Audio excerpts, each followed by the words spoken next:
Coucou la famille, j'espère que vous allez bien. Aujourd'hui, bienvenue sur la chaîne et bon retour à tous mes anciens abonnés. Alors aujourd'hui, je vous retrouve pour une pommade à base de romarin. Donc, vous aurez besoin de quelques branches de romarin. Ça peut être du romarin frais, ou du romarin séché. Moi, j'aime bien utiliser le frais. Donc, je vais juste enlever les branches et je vais juste utiliser les feuilles. Vous savez comment j'aime utiliser les pommades. Donc, j'aime vraiment partager les pommades avec vous. Et donc, le romarin, c'est très bien pour faciliter la circulation sanguine au niveau du cuir chevelu. C'est très bien pour augmenter la pousse des cheveux et c'est aussi très bien pour éliminer les problèmes du cuir chevelu. C'est aussi bien si vous avez des cheveux fins, ça va aider à gagner en volume. Donc, après avoir enlevé les feuilles, je vais ajouter dans mon petit mixeur, d'accord?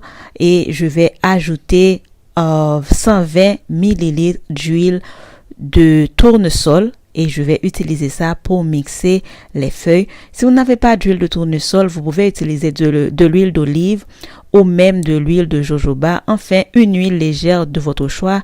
Ça peut être même d'huile d'avocat, d'accord? Donc, je vais mixer jusqu'à ce que ça devienne une pâte et ensuite, ça serait prêt pour la suite de la recette. Voilà, après mixage, on obtient la pâte plus ou moins fine. Quand c'est bien mixé, donc on obtient une pâte plus ou moins fine.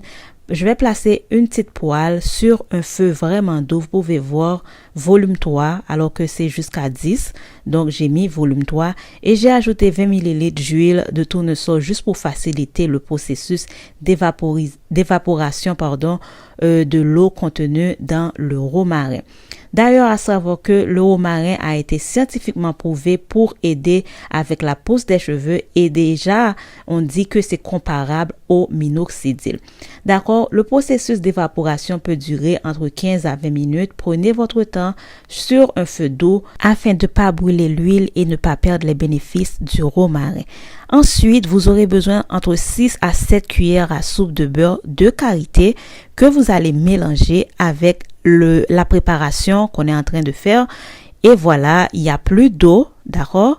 Après une bonne vingtaine de minutes, il n'y a plus d'eau et je vais aller l'ajouter dans mon beurre de karité. D'accord? On va commencer un processus d'infusion. Mais vous pouvez laisser comme ça sans avoir besoin de passer au bain-marie. Mais moi, j'aime bien passer au bain-marie. Comme ça, je m'assure que le processus d'infusion soit complet. Comme ça, l'huile et tous les bénéfices du romarin s'infusent complètement avec le beurre de karité. C'est un petit processus qui va juste durer entre 5 à 10 minutes, d'accord? On mélange jusqu'à ce que le beurre soit complètement fondu et ensuite, on va filtrer. D'accord? Donc, je vais utiliser un petit sac de filtrage que j'ai depuis le commencement de cette chaîne. D'accord? J'utilise toujours le même modèle et je vais filtrer. J'ai toujours des questions pourquoi je partage tellement de choses, mais la chaîne est là pour partager et la chaîne est là pour que tout le monde puisse retrouver quelque chose à leur goût. D'accord? Donc, s'il y a quelque chose que vous n'allez pas trouver sur cette chaîne, peut-être dans une recette, dans la prochaine recette, vous allez trouver quelque chose à votre compte. Et c'est pour ça que je n'arrête pas de partager tout ce que je sais va aider à nos beaux cheveux, à notre belle couronne. Donc, je vais partager jusqu'à ce que Dieu me dit que c'est assez. D'accord? C'est une chaîne de partage. On est d'accord? Ok, une fois que vous avez fini d'infuser, maintenant laissez refroidir quelques minutes et ensuite ajoutez 5 gouttes d'huile essentielle de citronnelle. Ce n'est pas obligatoire, donc vous pouvez utiliser une autre huile essentielle de votre choix. Ensuite, quelques gouttes de vitamine E, ça va aider à protéger la pommade contre l'odeur du ranci.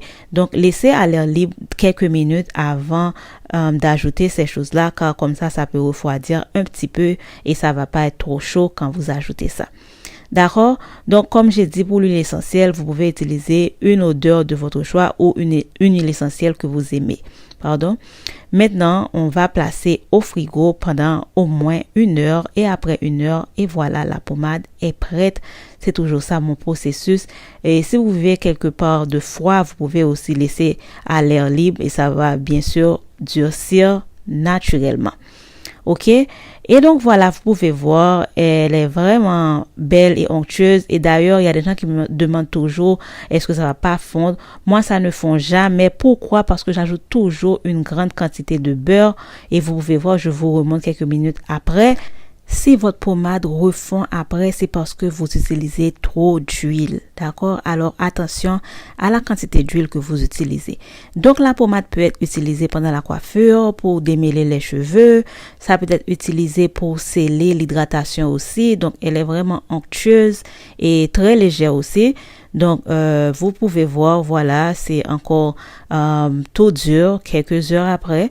Donc je vous montre et vous pouvez voir comment je l'utilise, comme dans toutes mes vidéos où je partage une pommade, c'est toujours comme ça. Là, j'ai pas utilisé d'eau parce que j'ai les cheveux un petit peu étirés, que je veux pas encore que ça redevienne curly, je veux dire. Donc c'est pour ça. D'accord? Et donc voilà, j'espère que ça vous a plu et partagez, abonnez-vous. J'espère vous revoir une très prochaine fois. À bientôt la famille.